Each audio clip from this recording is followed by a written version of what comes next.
To make my first ever corset, I used the duct tape method to draft a pattern. After adjusting the pattern to cinch in the waist some, I started the first markup.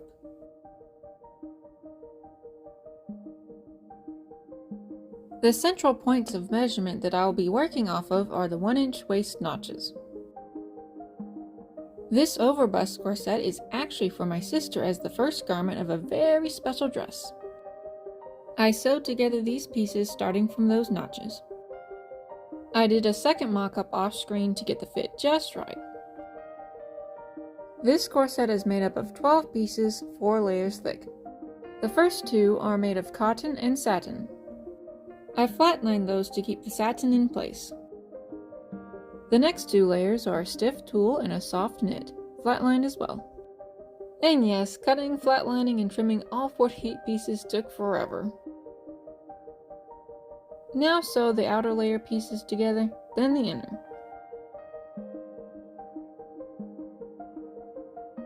It's beginning to come together, yay!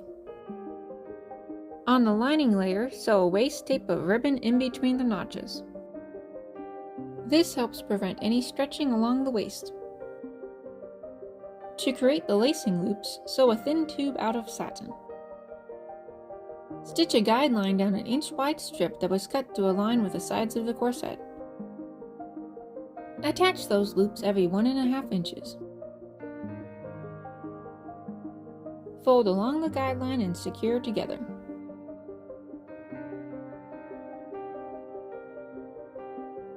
Sew the closure strips with the loops facing away from the edge. I sewed right along the edge again to provide another guideline. Sandwich the 2 layers right sides together and attach along that guideline. Now it looks even more like a corset. Start sewing boning channels in the lining layer. The 2 channels under the bust are divided for proper shaping. Understitch at the lacing before creating those boning channels. Instead of machine sewing along the seams, I decided to hand sew them and take forever. Again. Now originally I was planning on putting the phone cups in, but they didn't shape right, so nah. This piece is specifically an undergarment, so I'd rather it feel comfortable.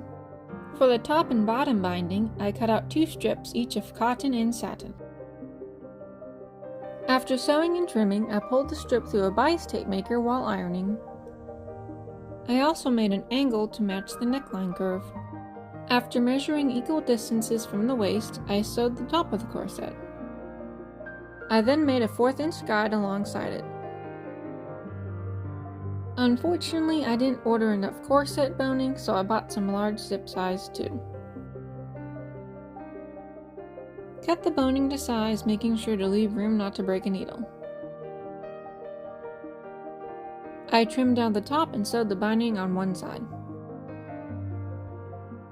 While hand sewing the other side, I snuck in some elastic around the cup areas. Look at that finish! Now to repeat the general process for the bottom binding.